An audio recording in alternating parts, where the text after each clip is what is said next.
पापलेटचं कालवण करण्याकरता आपण इथे एक पापलेट घेतला आहे. त्याला स्वच्छ करून त्याच्या तुकड्या केलेल्या आहेत. आता आपण त्याला मीठ लावून 15 मिनटं ठेवणार आहोत. तोपर्यंत आपण त्याच्या वाटपाची तयारी करूयात. वाटपासाठी आपण अर्धा नारळ ओलं खोबरं, 5-6 लसूण पाकळ्या, अर्धा चमचा हळद, 1.5 छोटा चमचा लाल मिरची पावडर,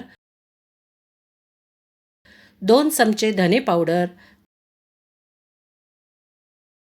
व एक छोटासा कांदा उभा चिरून घेऊन त्यात पाणी टाकून मिक्सरवर वाटून घ्यायचे आहे. वाटप वाटून झालेलं आहे.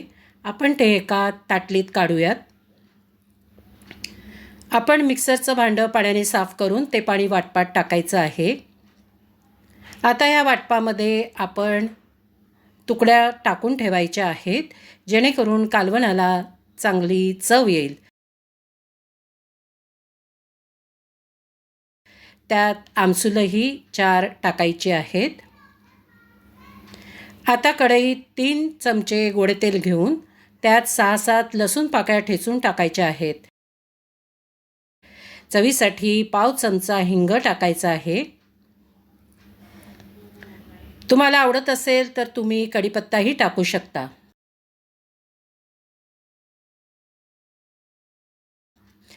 आता या फोडणीत आपण वाटप व पापलेटच्या तुकड्या टाकायच्या आहेत.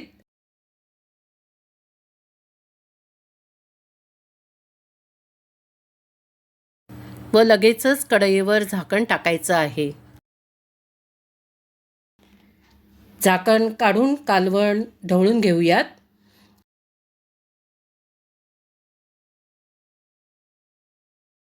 यात आपल्याला हवं तेवढं पाणी टाकून आपण कालवण पातळ करू शकतो.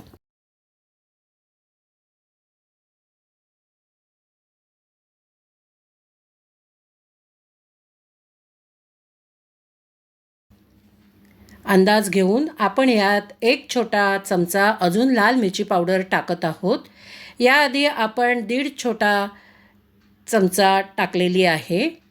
यात चवीपुरतं मीठ टाकून कालवणही चांगलं ढवळायचं आहे.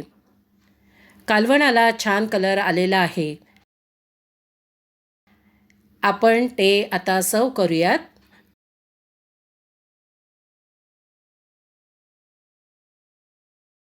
व कोथिंबिरीने गार्निश करूयात. रेसिपी आवडली तर नक्की सबस्क्राईब करा.